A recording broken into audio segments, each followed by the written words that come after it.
Rádio Rio de Janeiro, a emissora da fraternidade, passa a apresentar Luz na Penumbra, programa que leva ao seu coração a mensagem da doutrina espírita.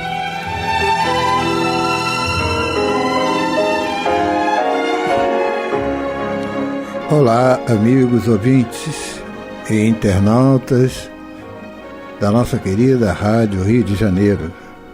Eu sou o Carlos Alberto e estou aqui para estudarmos junto essa obra de Allan Kardec, a Gênese.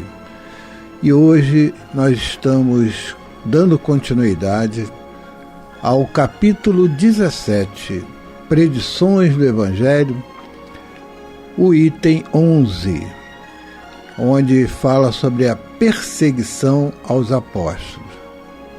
Então me permitam ler o item 10 para que a gente possa fazer uma lembrança do programa passado, em que diz assim: guardai-vos dos homens, porquanto eles vos farão comparecer nas suas assembleias e vos farão açoitar nas suas sinagogas, e sereis apresentados por minha causa aos governadores, aos reis, para lhes servir de testemunha, bem como às nações.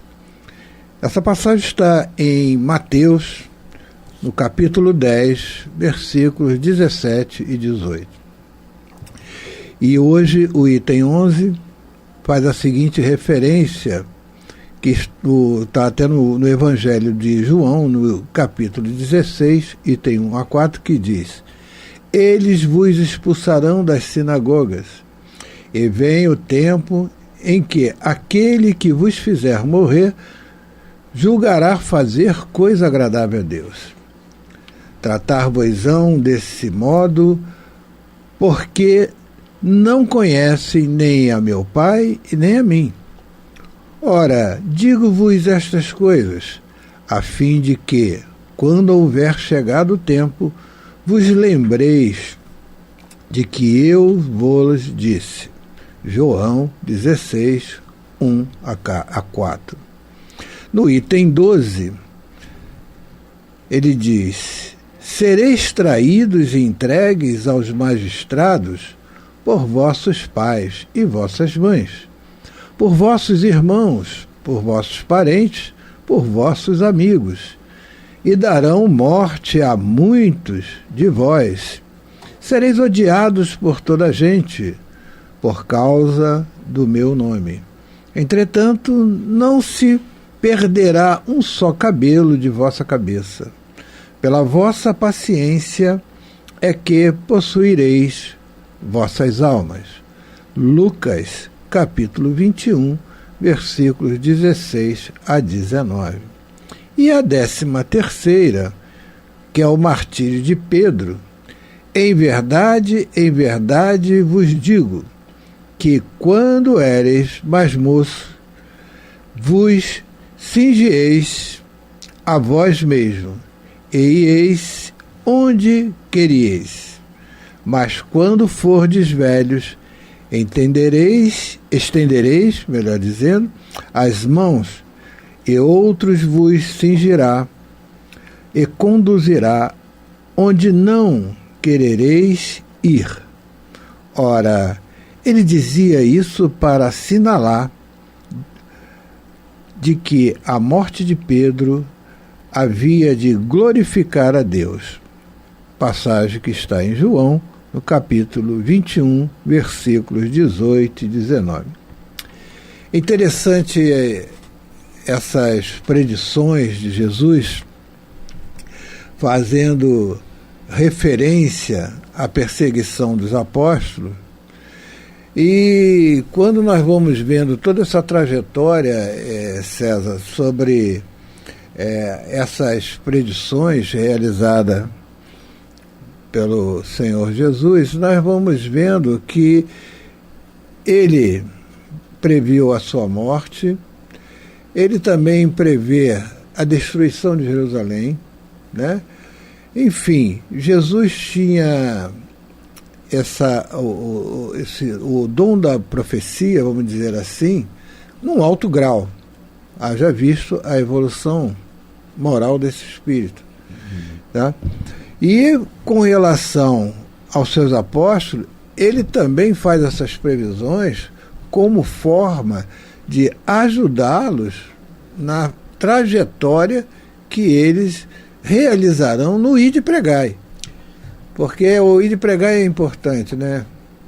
Ide e Pregai, ou seja, a hora de começar a levar o Evangelho às nações, a todos aqueles que hoje buscam conforto e consolo em nossos corações. E aí, com relação a essa passagem,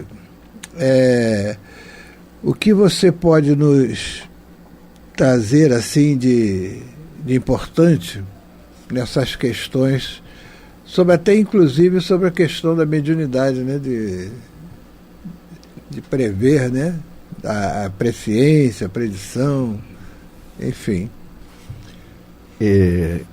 Minhas saudações aos ouvintes da Rádio Rio de Janeiro, do programa Luzes na Penumbra. É uma satisfação estar aqui estudando predições do Evangelho.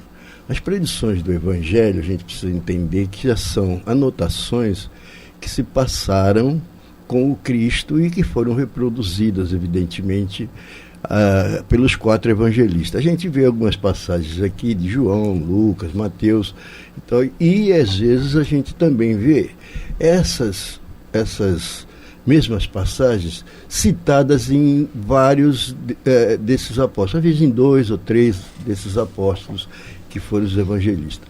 O que nos dá a autenticidade, ou seja, se tiver só uma pessoa falando, é uma, mas 2, 3 falando a mesma coisa, então a questão já é para a gente pensar. Quando Jesus começa nessa perseguição aos apóstolos, ele está prevenindo. Ele não diz faz isso, faz aquilo, ele diz assim, vai acontecer isso, vai acontecer aquilo, estejam preparados. Porque isso acontece até hoje, né, rapaz? A gente ainda luta contra a intolerância religiosa, por incrível que possa parecer. Né? E é até interessante isso que você está trazendo, né? Prevenir, né? Prevenir. Essa palavra foi bem encaixada aí. O César, né? O nosso querido amigo lá do Centro Espírita Leon Denis, que hoje está aqui conosco, nos dando a satisfação da sua presença aqui no nossos trabalhos. Mas essa questão do prevenir, né? Porque às vezes as pessoas têm os seus sonhos premonitórios. Eu sonhei que aconteceu com fulano isso e isso. O que eu faço? É para mim falar? É para mim... O que eu tenho que fazer? Né? E às vezes não dão nem atenção, né? Esquecem, deixam passar. Às vezes os sonhos nos trazem algumas reflexões que a gente está aí. Você lembra a própria Gênesis diz isso, né? A noite é uma grande conselheira. É verdade. Não é? Deixa passar o tempo, que a noite é uma grande conselheira. Vai dar uma descansadinha. Nosso Einstein mesmo, ele fazia isso. Quando ele se enrolava lá naquelas equações dele, ele pegava a cadeira do papai dele, dava uma dormidinha, e quando voltava com a solução da questão, ia ver onde estava o erro na equação, onde ele se enganou e tudo mais. Porque isso é emancipação da alma, e a gente pode estar, e que não é só Jesus que podia fazer isso, predizer os futuros, não. Nós também temos algumas lapsos assim que a gente pode dizer. E um deles que fica evidenciado no nosso perispírito, são aqueles mais perigosos que vão acontecer com a gente, ou seja, aqueles mais graves, mais sérios. Por quê? Porque na nossa programação reencarnatória, isso fica... no nossos espíritos, nossa programação fica saliente ali no nossos espíritos. O que vai acontecer conosco quando está chegando o tempo? A gente vai tendo aquele negócio meio incomodado, fica meio incomodado. Poxa, vai acontecer alguma coisa. Você está prevendo o que vai. E o teu espírito te previne dessas coisas, te chama a atenção para a tua própria programação reencarnatória. As coisas mais lentas, mais suaves, a gente não grava muito, mas as mais sérias a gente grava, né? Não esquece nunca. Porque, no caso, as predições, né, são proféticas, vamos dizer assim, Então, é a utilização do dom mediúnico, né? Isso. Do desprendimento, da emancipação da alma, da dupla vista, Isso. etc e tal. Não vamos confundir com a questão da preocupação. Porque o próprio Cristo já nos diz, não vos preocupeis com o dia de amanhã. Mas ele fazia uma referência a nós vivermos o hoje, o agora, né? Porque o hoje e o agora é a construção do nosso futuro, tá? Mas às vezes nos preocupamos com coisas que poderão acontecer lá na frente e que talvez nem aconteçam. E você pode ver também que nesse mesmo texto que nós estamos vendo aqui da perseguição dos apóstolos, ele fala para Pedro que, olha, o que vai acontecer contigo é para a glória de Deus. Ou seja, para que Deus seja cada vez mais visto por esses homens e toque seus corações. Tanto é que Pedro teve uma crucificação diferente, né? Ele quis ser colocado de cabeça para baixo, porque ele diz assim, eu não mereço ser crucificado igual Jesus, né? Isso aí. Bem, amigos ouvintes da Rádio Rio de Janeiro, amigos ouvintes, internauta, programa Luz na Penumbra, e eu aqui sou o Carlos Alberto, estou aqui com nosso companheiro José César, para estudarmos juntos o livro A Gênese. E hoje estamos estudando o capítulo 17, Predições do Evangelho. Então, sintamos todos agora unidos em pensamentos no nosso estudo da Gênese. Então, vamos então iniciar agora, César. O item 14 vai fazer referência a cidades impenitentes. E nós vamos ver aqui no item 14, né, o comentário aqui, que nós vamos até encontrar isso em Mateus, no capítulo 11, versículos 20 a 24. Diz assim: começou então a reprochar as cidades onde fizera muitos milagres, por não terem feito penitência. Ai de ti, Corazim, ai de ti, Betsaida, porque se os milagres que foram feitos dentro de vós estivessem sido feitos em Tiro ou em Sidom, há muito tempo teriam elas feito penitência com saco e cinza. Declaro-vos, por isso, que, no dia do juízo, Tiro e Sidom serão tratadas menos rigorosamente do que vós. E tu, Cafarnaum, elevar-te-ás sempre até o céu? Serás abaixada até o fundo do inferno? Porque, se os milagres que foram feitos dentro de ti houvessem sido feitos em Sodoma, esta ainda talvez subsistisse hoje. Declaro-te, por isso, que no dia do julgamento a cidade de Sodoma será tratada menos rigorosamente do que tu. Isso aí está em Mateus, no capítulo 11, versículo 20 a 24, como falamos anteriormente.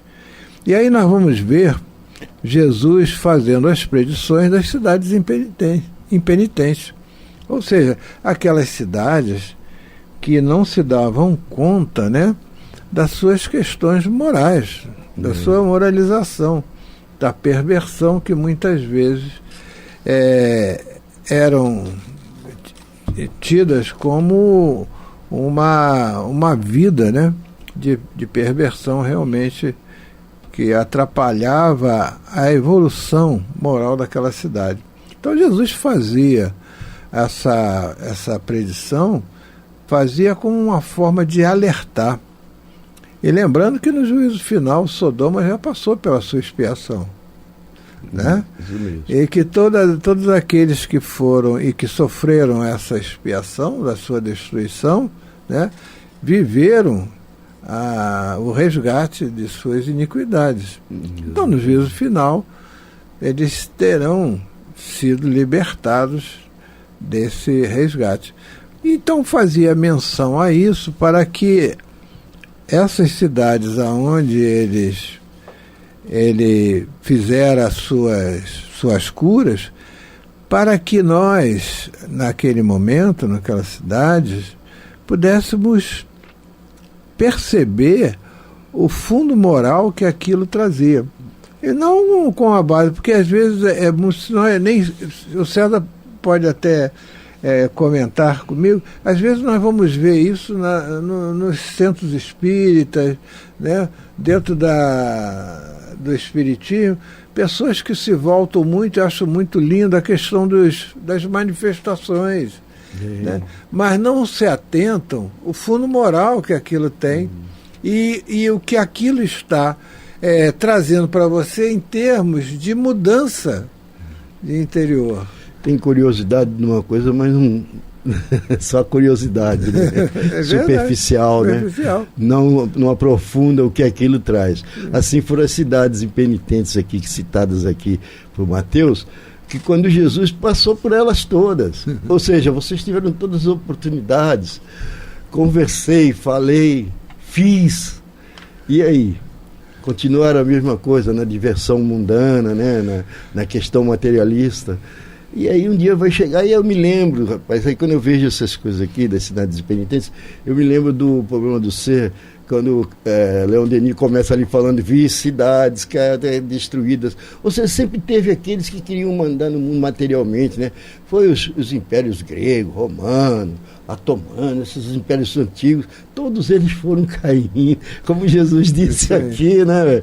E é uma previsão, até chamando a atenção para a gente, quando é que esse mundo vai perceber que tudo bem, as coisas materiais precisam caminhar, as coisas sociais precisam caminhar, nós vivemos num mundo de relação, isso é necessário, mas precisa uma hora parar e dizer assim, e a questão moral, quando vai avançar?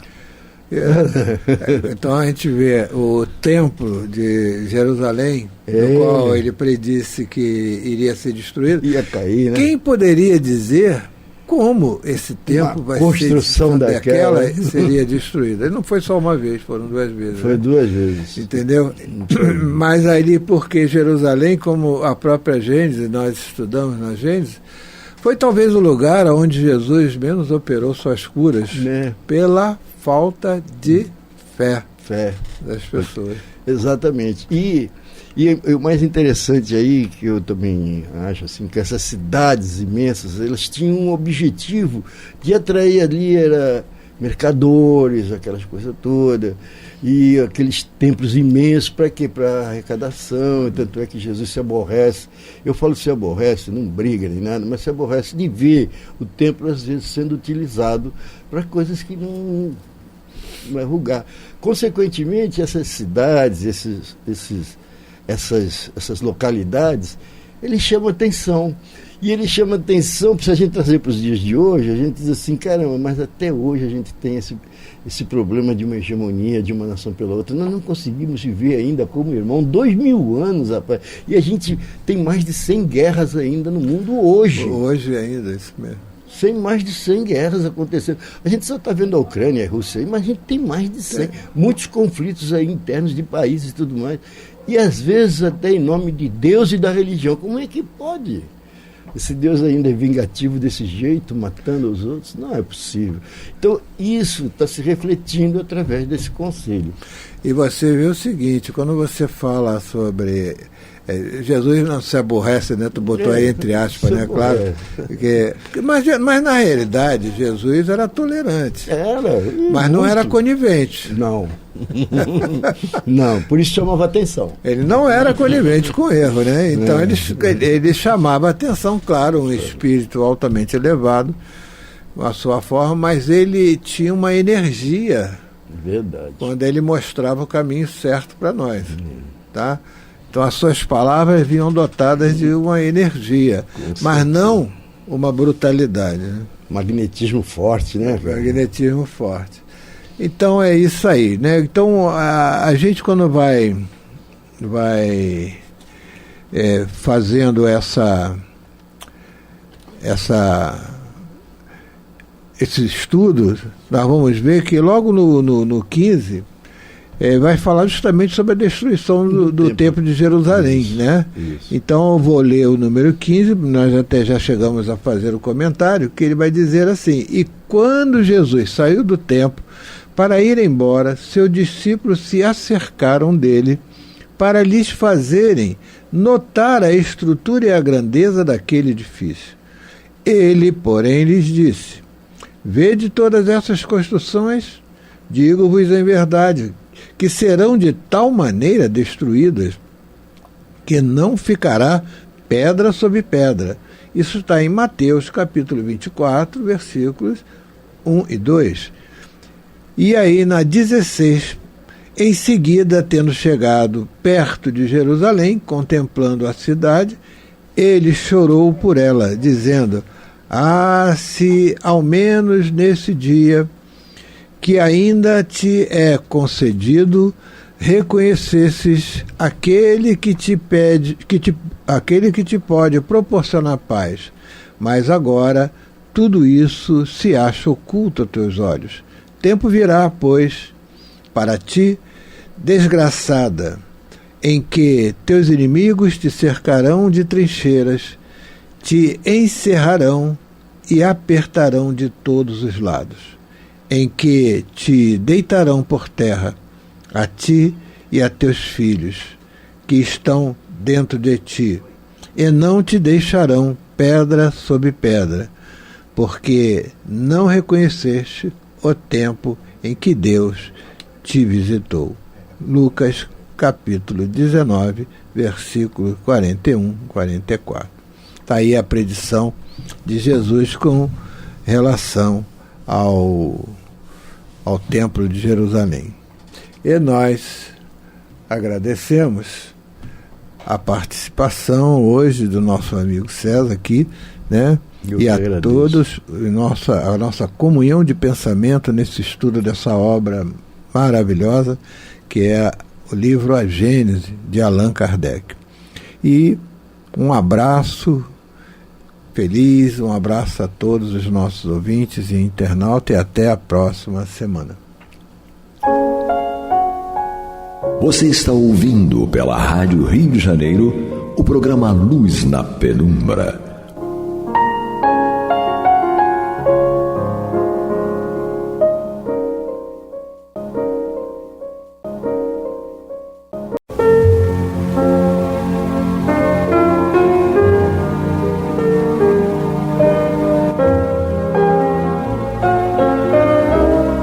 A Rádio Rio de Janeiro está levando ao seu lar e ao seu coração a mensagem consoladora da doutrina espírita, através do programa Luz na Penumbra.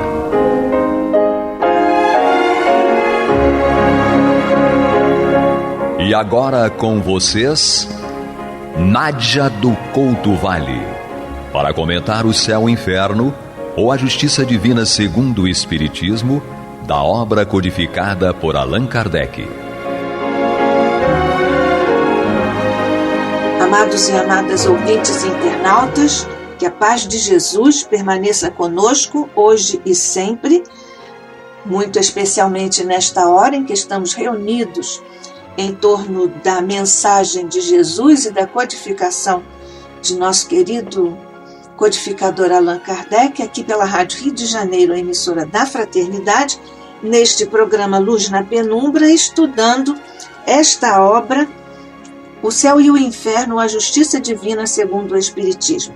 Nós estamos já no capítulo 4 da segunda parte desta obra, uma parte no capítulo em que o nosso Allan Kardec nos apresenta e nos convida a acompanhar, como nós estamos fazendo, a trajetória de vários espíritos que ele classificou e que constam deste capítulo 4 da segunda parte como espíritos sofredores. Nós estamos há vários encontros estudando o perfil, a trajetória, os movimentos íntimos do espírito Claire, por Kardec classificado como espírito sofredor, e nós vimos que ela nos ofereceu várias comunicações em vários momentos de sua história e de seu processo evolutivo. Então nós pudemos acompanhar a transição através das conquistas que fez o espírito Claire a respeito dos enganos que ela vivenciou por opção, por escolha, quando encarnada.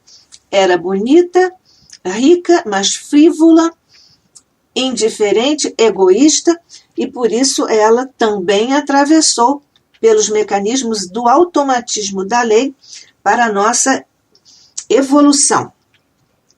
Então, nós já vimos que, neste caso, a nossa Claire foi transitando da sua própria sombra para a luz, ainda que relativa, evidentemente, mas para usarmos o discurso próprio da psicologia que nós temos aqui também referido algumas vezes. Nós sabemos que Claire, então, em um momento falou sobre as trevas, muito particularmente quando ela, em uma das comunicações, se referiu ao marido Félix.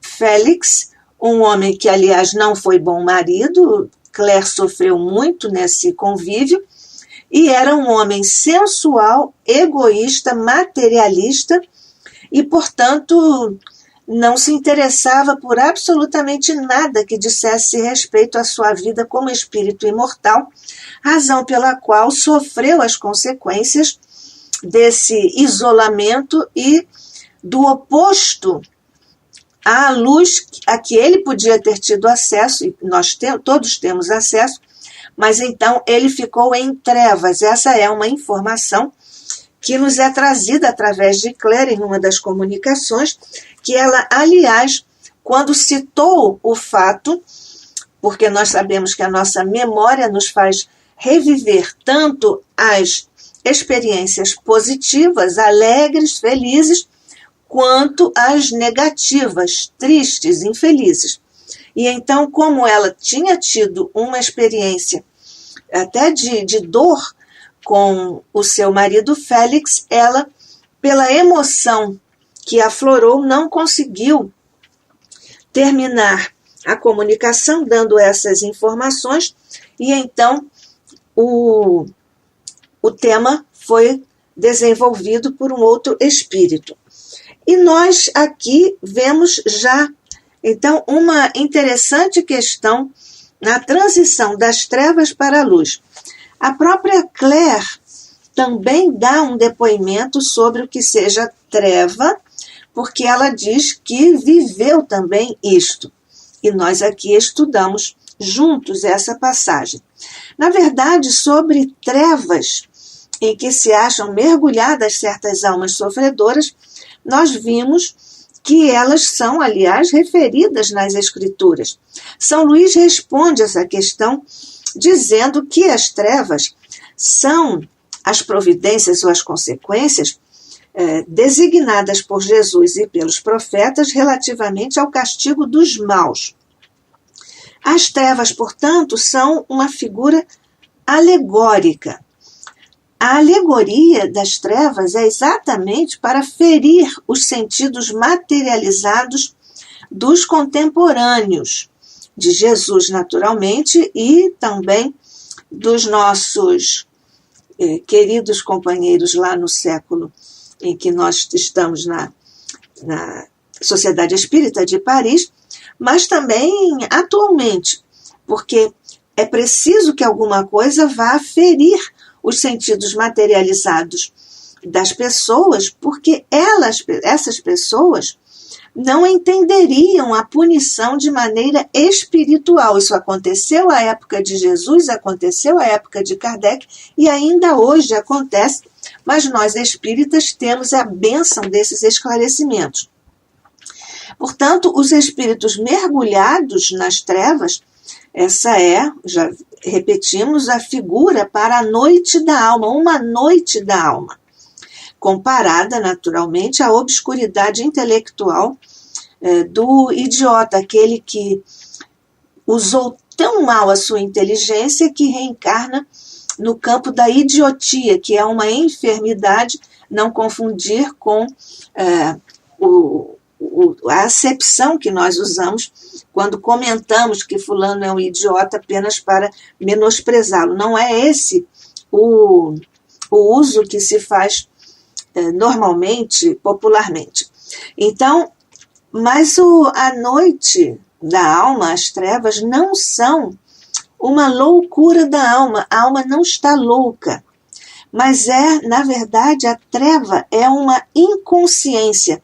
É a punição daquele que duvida do seu destino e é, portanto, a vivência da sua crença.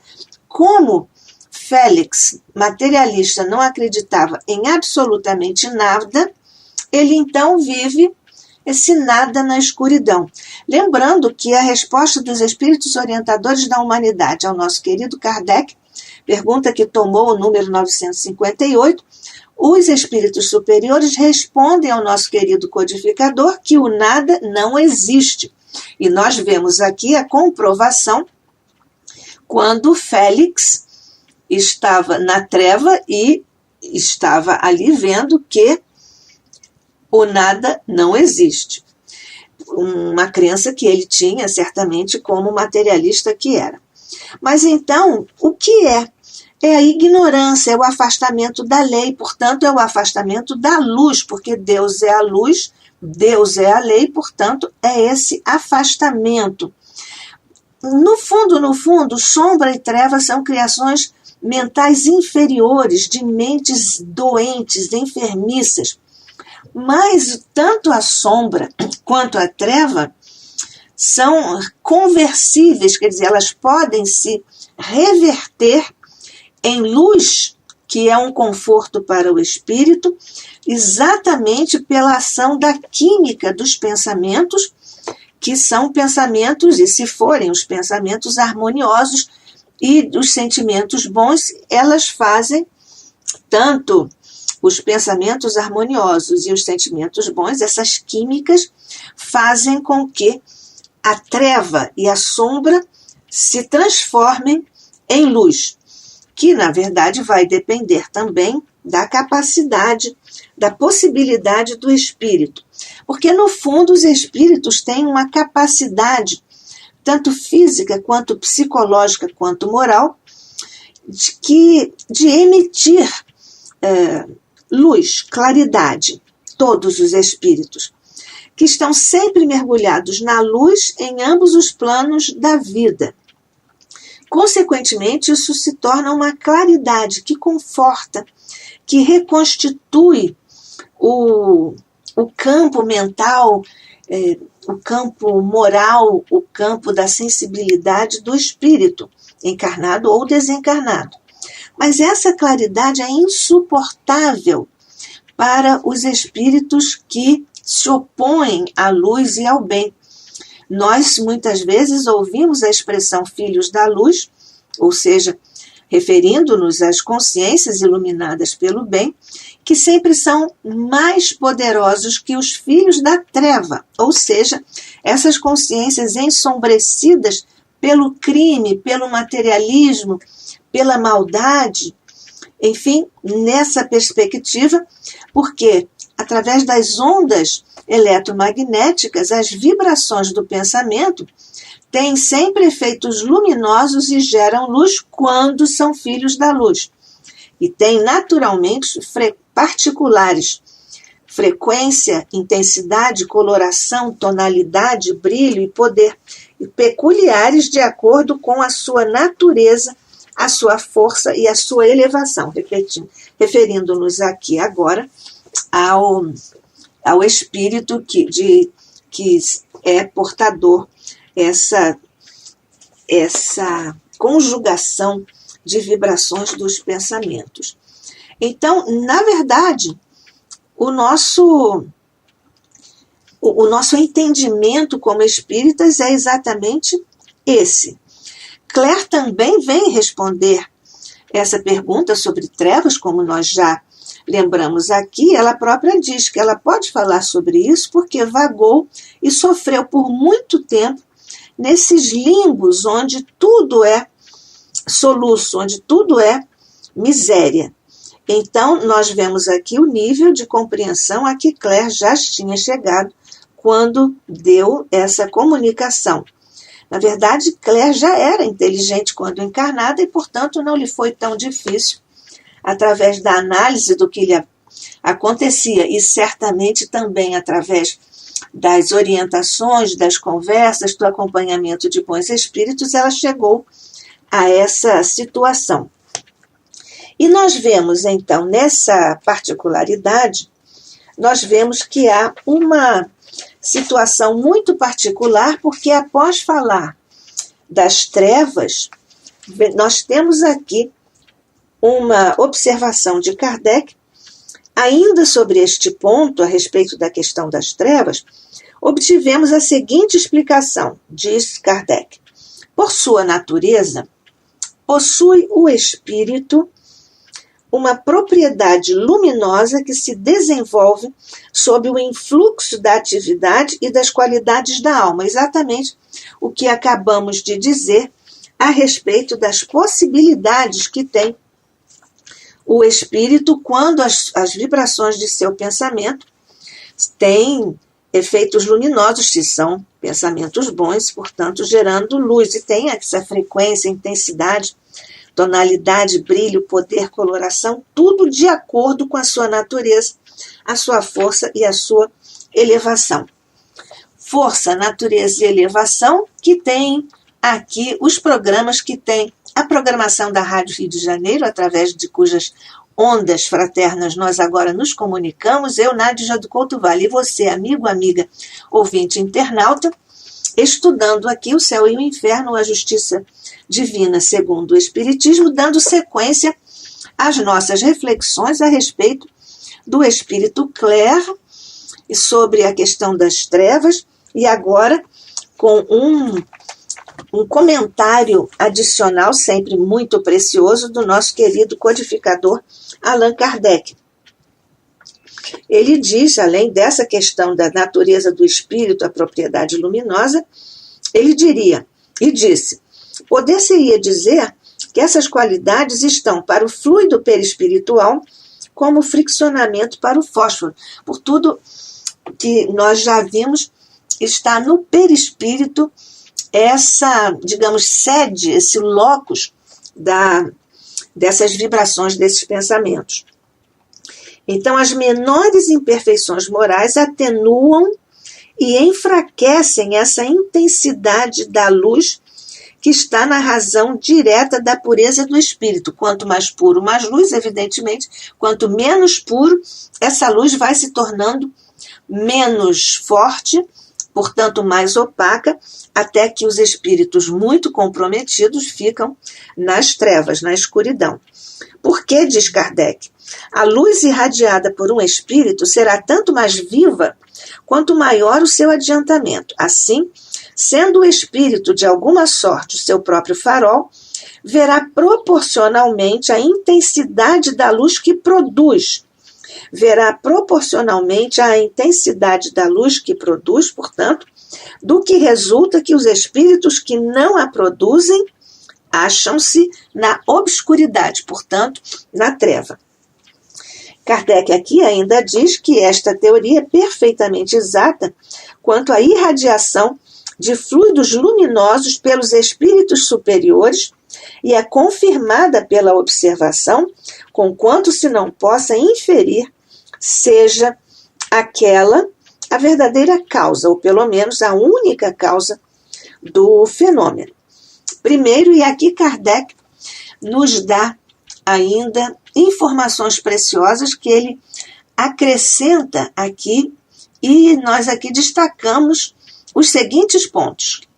Kardec diz que o espírito, por sua própria natureza, possui uma propriedade luminosa que se desenvolve sob o influxo da atividade das qualidades da alma. Que as qualidades do espírito estão para o fluido perispiritual como o friccionamento para o fósforo. Que a intensidade da luz está na razão direta da pureza do espírito. Porque, explica ele, as menores imperfeições morais atenuam ou enfraquecem essa luminosidade. E diz ainda o nosso querido codificador, que a luz irradiada por um espírito é tanto mais viva quanto maior o seu adiantamento, o que é absolutamente lógico.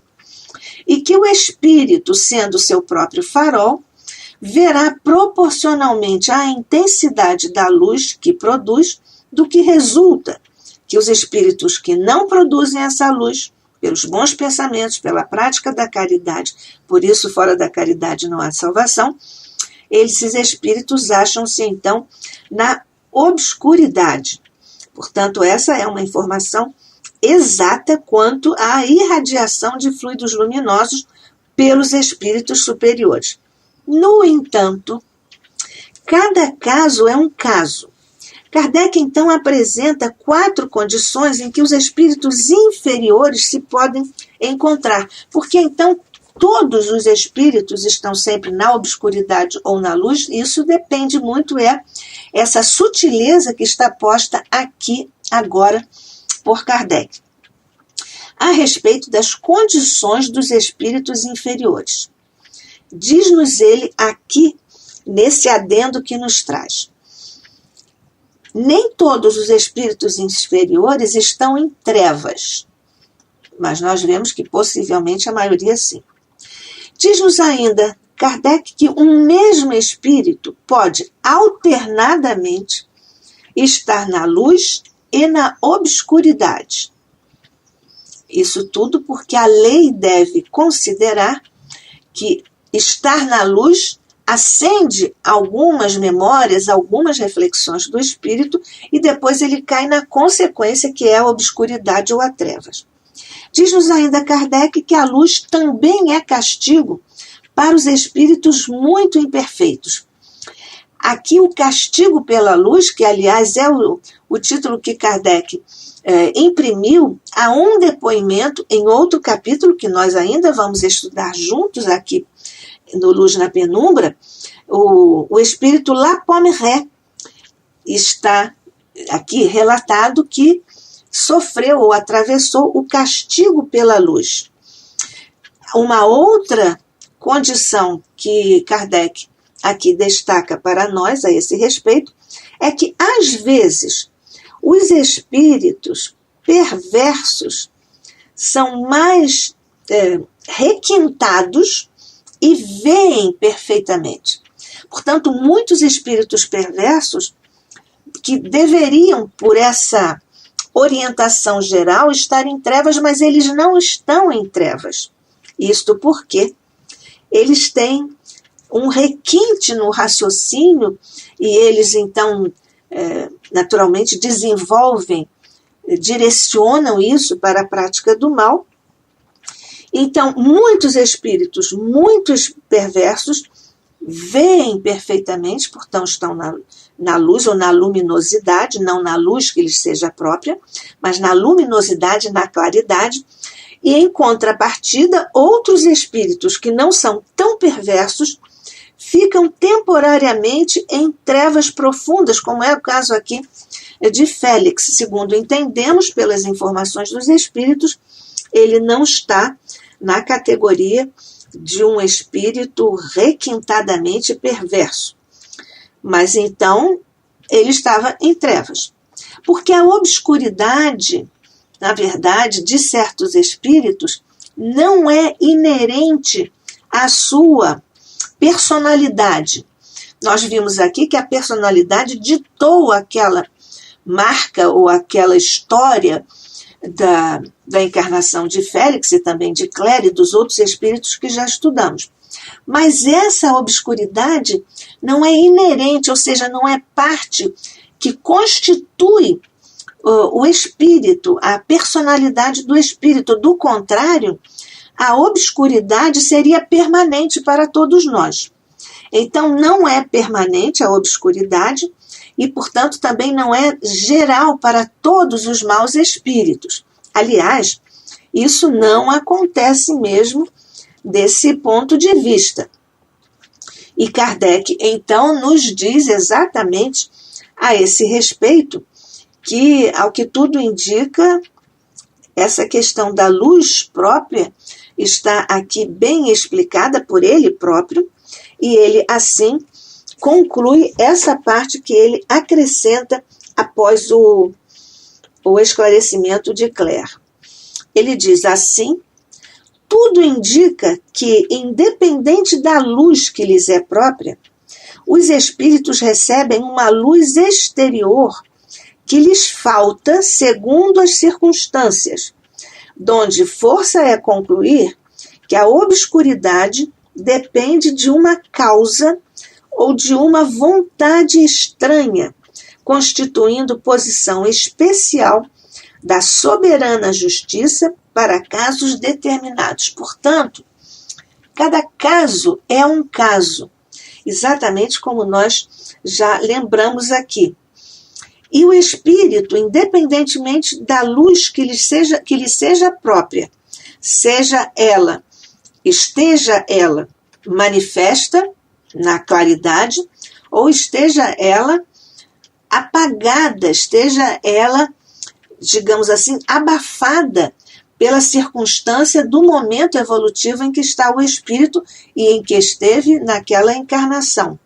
Então, na verdade, independentemente da luz que é própria do espírito, há uma luz exterior que falta ao espírito, mas é a misericórdia de Deus, porque é através dessa luz que chega o auxílio, através também da atuação dos espíritos mentores, dos espíritos superiores, para ajudarem a recuperação do espírito que não tem ainda a sua luz própria bastante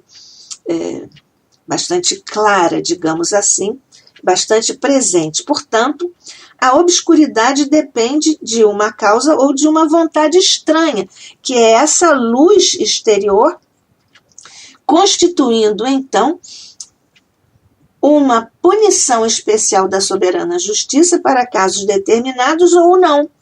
Então, há também o acréscimo de misericórdia, o acréscimo de luz para ajudar o espírito que está na condição de treva, porque senão ele sozinho não consegue dali sair desse ponto de vibração. Ele não sai sozinho, mas ele precisa do tempo de despertamento da consciência, como nós vimos aqui com Clare, e vamos estar também vendo nessa situação com o Espírito Félix. Que a paz de Jesus permaneça conosco hoje e sempre. Que assim seja.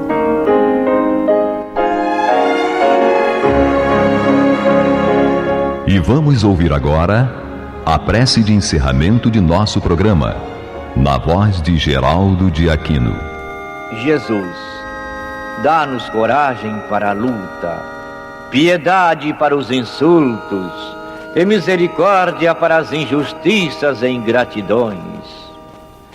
Limpa nossa alma de inveja e ambições mesquinhas, de ódio e de vingança o nosso caminho.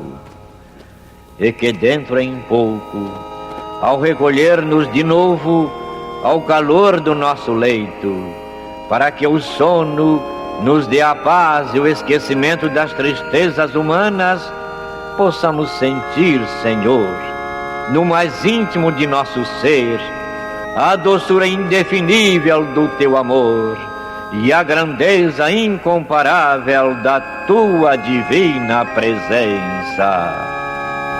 Que assim seja.